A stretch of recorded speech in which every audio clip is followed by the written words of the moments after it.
across town at George Washington University, Senator Bernie Sanders also gave his first major address since the election. Sanders, who challenged Clinton in the Democratic primary, has emerged as one of the most powerful Democrats in Washington. On Wednesday, he was named to a leadership post in the Senate, chair of Outreach, a new position, and was reappointed ranking member of the Senate Budget Committee. During his speech, Senator Sanders called on Trump to rescind his decision to make Steve Bannon his chief strategist. Bannon's the former head of Breitbart News. This country, as you all know, since our inception, has struggled to overcome discrimination of all forms. And that is racism and sexism and xenophobia and homophobia.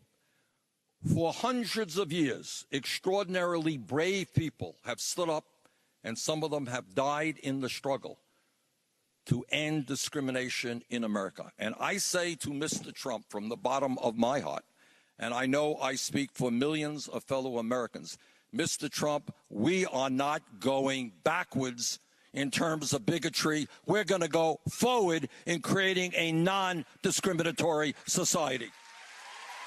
And in that regard, I call upon Mr. Trump to rescind the appointment that he made of Mr. Bannon.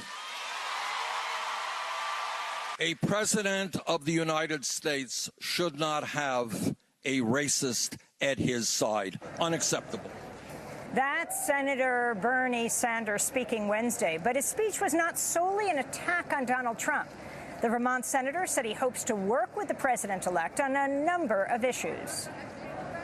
Mr. Trump said, unlike many Republicans, the vast majority of the Republicans, he said he will not cut Social Security, Medicare, and Medicaid. Now, I believe we should expand Social Security.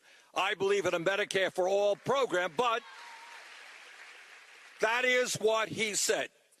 And pay attention to see what he now does. The question that will be resolved pretty quickly is whether or not everything that he was saying to the working families of this country was hypocrisy, was dishonest, or whether he was sincere.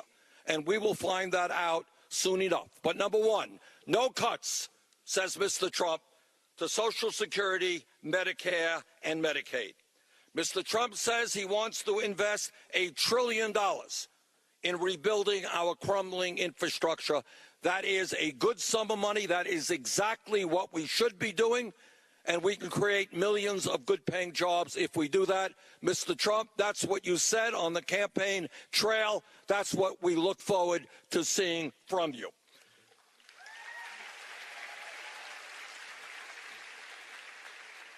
Now, I happen to believe that the federal minimum wage of $7.25 today is a starvation wage, that it should be raised to $15 an hour, a living wage.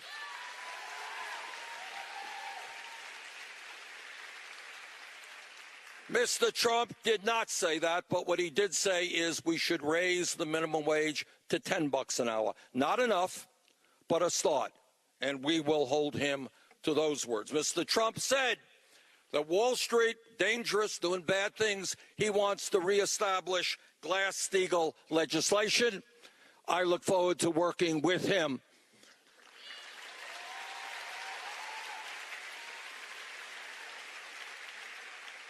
Mr. Trump said he wants 6 weeks of paid maternity leave. Well, every other major country on earth has, I think, at least 12 weeks of paid family and medical leave, but this is a start. This is a start. We look forward to working with him if he is honest about that. Mr. Trump said throughout his campaign, a cornerstone of his campaign, he wants to change our disastrous trade policies. As somebody who voted against every one of these trade policies, I look forward to working with him to make that happen. That's Independent Senator Bernie Sanders speaking Wednesday night in Washington. Though he's being referred to as one of the most powerful Democrats in Washington, he caucuses with the Democrats.